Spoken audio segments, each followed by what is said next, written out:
back to the channel, and today we're on the Porsche 996 Turbo X50, and the job I have to solve today is the fuel system. You would have seen from previous videos I've tackled the electronic side of the engine not starting and misfiring, and that was, I thought, initially the spark plugs and the coil packs, but we've fitted new ones. They seem to be doing the job they should be doing. However, I don't think the engine's getting fuel, and that leads me to believe that the fuel pump itself has failed. So I'm going to do a bit of fault finding, a bit of testing on the fuel system of my Porsche 996 Turbo X50 and see if it really is the fuel pump. Let's dive in. Welcome everyone to the Porsche 996 Turbo X50 frunk, and here in the middle you'll see the fuel sender unit and fuel pump entry point, and that is what I have to tackle today. And if you get a closer look, you can see the unit itself has a lot of interesting bits connected to it, fuel lines in and out, electrical connectors and so on. So we have to remove all of those. Now there's a couple of tips as we walk through this job to get right, just to make sure that one, you know where everything goes when you put it all back together again, but equally just staying safe, because obviously it's a big tank of fuel, and mine unfortunately does have, I think, about 3/4 of a tank in there, so it's probably going to get a little bit messy. I've got a few towels and whatnot, just to make sure that I don't get fuel everywhere. So one thing on the Porsche Turbo you will notice is that as I just pan out there, you can see the battery cover or the battery unit itself, and then the fuel access point is actually on the bulkhead just before the battery, and that is common on the turbos. I believe on the 996 standard cars you actually have to remove the battery itself and the tray underneath, and that is where you access the fuel unit itself. So this one's a little bit easier than the normal 996s. Not to say it's going to be an easier job. Like I say, it's going to get a little bit messy, and we're going to start off firstly by removing this holding bracket, which is like a twisting sort of screw top, and you just drop in a little screwdriver or a rounded edge screwdriver and then just tap it slowly. You can see here there's this wax, and on mine you can see that it looks like it's been broken before, which would suggest that maybe some work has been done on this prior to my ownership, and there's a couple of markers there that you can see where things should line up. There is, and he says very carefully, a little arrow there. I don't know if you can make it out just in the plastic. It's like a little pyramid shape just pointing towards us there underneath that pipe. That should line up with that white marker, the middle one there. That's how the sender unit actually lines up, because this is the top of the sender unit that you can see. So there's a lot of bits and pieces we just got to disconnect, got to just take our time, not break anything, and then remove all that to get to the pump, which is submerged within a swell pot within the actual tank itself. And the common failure point on these is actually the pipes themselves. There's a little rubber connecting pipe that joins between the two connectors, and that can perish. And if that perishes, then you lose fuel pressure and the system doesn't work correctly, and then your engine misfires, and like mine misfires and then just doesn't start. Or if you put any type of gas or throttle to maybe rev the engine, it just doesn't like it and cuts out. So it would suggest it's been starved of fuel of some way. Previous video you would have seen that I've done the coil packs and the spark plugs, so we've got the ignition side of the issue solved, and we shouldn't have any problems there. So it's definitely what I think is now a fuel issue that we have to contend with. So let's start removing these bits slowly, and we'll walk through step by step on getting that pump out.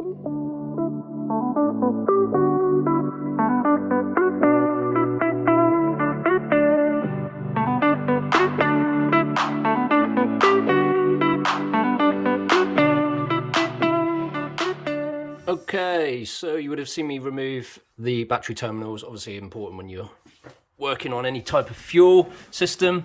I wanted to just stop here a moment and just look at the connectors themselves. So you saw me remove the electrical connector here, which is 2 bars either side, and it literally is you push them in and pull, and that slots out nicely. But these ones here, you can see there's a green and a grey sort of depress button area. So you literally push that in and just pull it out, and out comes the connector, and that's on both of those. And this one here, you can see there's a little push button. So super easy, and you know, well thought through. So just yeah, just quick tip on those, just so you don't tug them or use screwdrivers. No need for that. You just give them a little push with your finger and a pull up. That's it.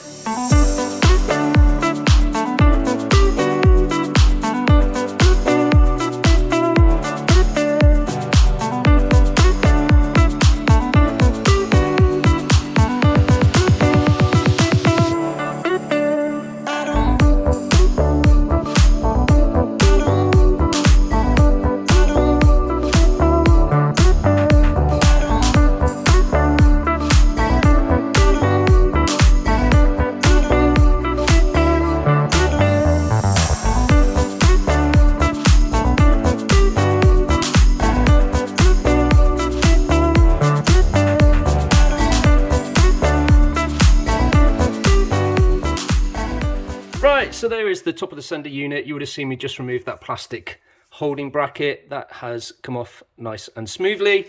You can see the inlet and outlet and returns electrical connector all on the top of the sender unit here. The one bit that I just wanted to stop and point out is you can see just here these three lines, with one in the middle being sort of highlighted in white and this arrow pointing like the top of a pyramid there. Those, if I can just, they should line up, and that is, yeah, almost dead on. So that really helps you resituate the sender unit when you refit it. And yeah, it's just a nice tip. It's a nice way of knowing that everything has gone back together the way it should. So we're now going to basically give this a little twist to the left, and then remove the sender unit. There's going to be a lot of fuel on this one, so I'm going to get some towels and stuff, because I have virtually a 3/4 tank, which is not really perfect when you're doing this type of job, but it's just the situation I find myself in. So anyway, let's get rid of that sender unit now.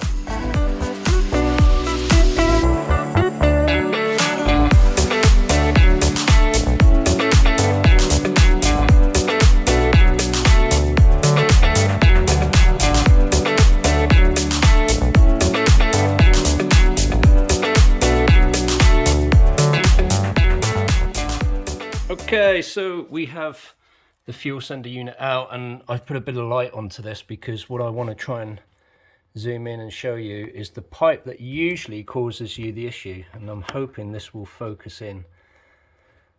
It's yeah, let's see if this works. Come on, you can do it.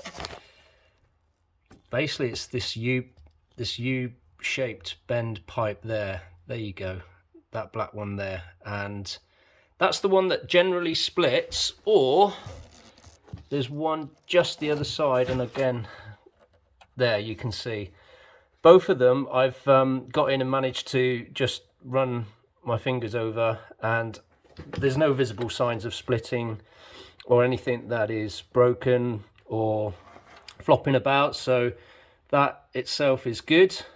And all the other pipe work looks, you know, in fantastic condition, so there's nothing that would immediately suggest there's an issue with, you know, fuel not getting through to the engine, which basically means that the fuel pump itself, and you can see the top of the fuel pump there, which is sat in its swell pot, and just to come back out, you know, you remove this and then there's a little twist and you have to pull that out. Now what I'm deciding is, now that I can't see any visible signs, and rather than dismantling all of this and bringing it out with not 100% knowing if the pump is the issue, I'm going to reassemble all this, put it back together, and I'm going to try and find a fuel pump pressure test system if I can, which you would run out the back of the car.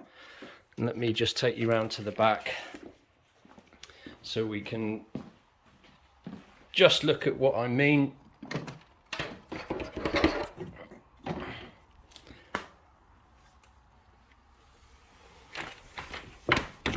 And here you'll see that's the fuel filter, and this little cap just here on the top, you unscrew and you can fit a pressure system to, or pressure kit to, and allows you to test the fuel pressure, basically to see if the pump's working as it should. So that's what I'm going to do. Rather than dismantling everything, I just wanted to visibly check if anything was completely out of whack in terms of the fuel pump and the setup, and it doesn't look like anything is out of place there. So for me, that's the next step I'm going to take, and yeah, we'll see if we can identify if that really is the pump that is gone, or if it is something a bit more sinister.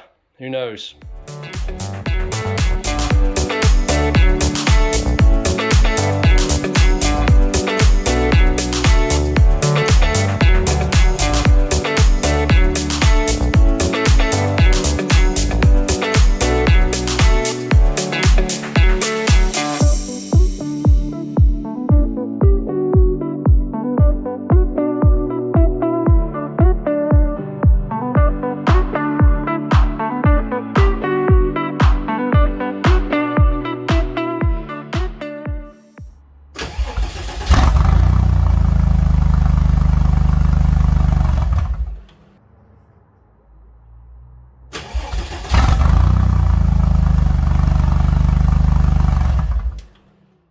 Okay, so we've got to test the fuel system now, and mainly the pressure of it, and this is where we get to the interesting stuff at the back of the car. So we've been at the front on the fuel pump, and now we're at the back, and yeah, not much room, as like all of these things.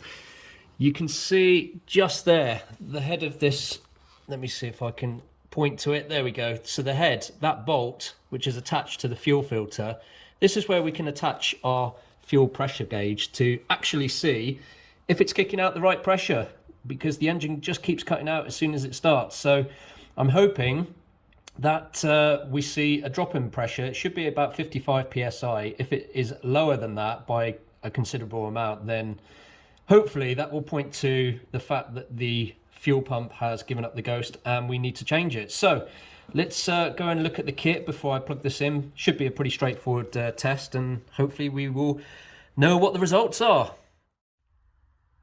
Okay, so here's the test kit. It's a pretty simple one. Like all of these ones that you buy, they never come with instructions, so it's sort of wing it, as they say. Here is the system and the gauge, so we'll be plugging that straight in. Hopefully it's the right size. If not, there's a couple of different connections that you can use to make sure you get the right fit, and then a 13mm socket. That's it. That's all you need to do, is to crack it off, connect this, and then we'll get cranking the engine. Might just actually put it on the key as a start, just to see if it registers and what sort of pressure we get, and then we'll crank it and see as it goes up, hopefully to the right pressure, or not.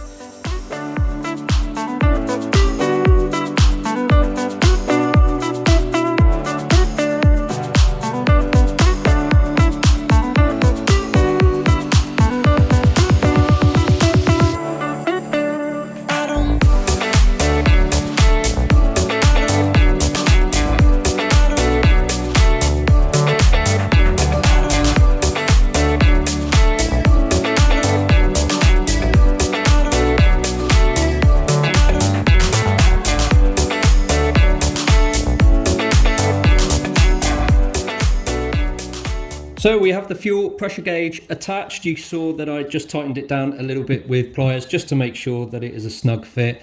Super tight here, so I'm just making sure that you can see the gauge and the reading. So what I'm going to do is go around, just put the car into ignition, not start it, and let's see what pressure we get just with that.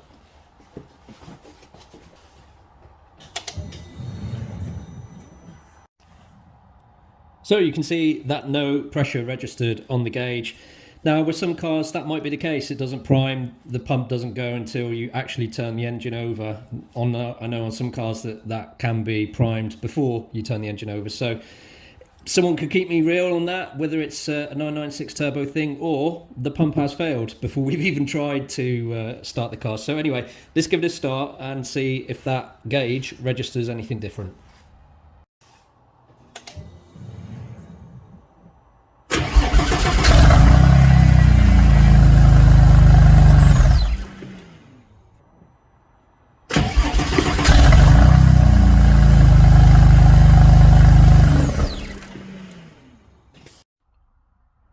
Well, it's fair to say that either the gauge is dead and it hasn't been connected correctly, which you can see right there, which is a part of the fuel system. To me, that looks perfect. That's where you're meant to test it on the 991 and the 996 turbo specifically. And there was fuel definitely present, as I smelt the fuel on the cap, but it could have been there from, whenever. But the gauge has registered 0 since the beginning of this test. So at priming with the ignition on, it didn't register. Then when turning the engine over, it also didn't register. So either the gauge doesn't work or it doesn't work the way it should. But I just can't see how that might be the case. Otherwise, the pump is dead and it's telling me the right thing. So onwards and upwards. Okay, so I've just disconnected the fuel pressure gauge, and as you can see, there is fuel present. It's leaked out a little bit, so it does suggest that fuel is getting to the filter via the pump from the tank, which it should, but it suggests that it just isn't enough pressure to even register on that gauge. Is that really the case? Just don't know. Just don't know. I've got a funny feeling it could also be the gauge setup itself. It's a single pipe that goes directly to the gauge itself. I know some have sort of like an overflow pipe that comes off this, but yeah, I just don't know. It seems that the fuel is there where it should be. As you can see, it's a little bit wet there, but it's just not allowing the engine to start. So maybe it's just not enough pressure. Okay, so double checking everything. Here's the gauge, here's the pipe that was connected to the gauge. This part here connected to the port at the back of the engine. So that's where we saw the fuel come out when I undid it. Also, when I undid it here, you can see that fuel has leaked onto the paper towel there. And there is fuel right here at the end where it goes into the gauge itself. So I can only assume that the pressure just isn't great enough to move that needle, or that gauge is bust. But it's brand new, so my hope would be that it should work. Anyway, so everything is pointing to a new pump. That sounds like the route I'm going to have to take.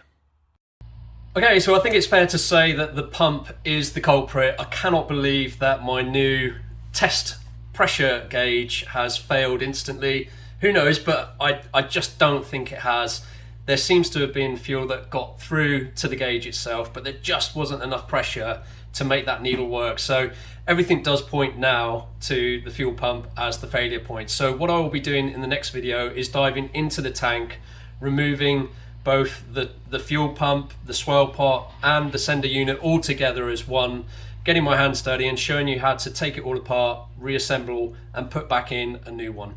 Thanks for watching. Thanks for the support as always. Please subscribe. It does help me out. And the next video will be along very soon.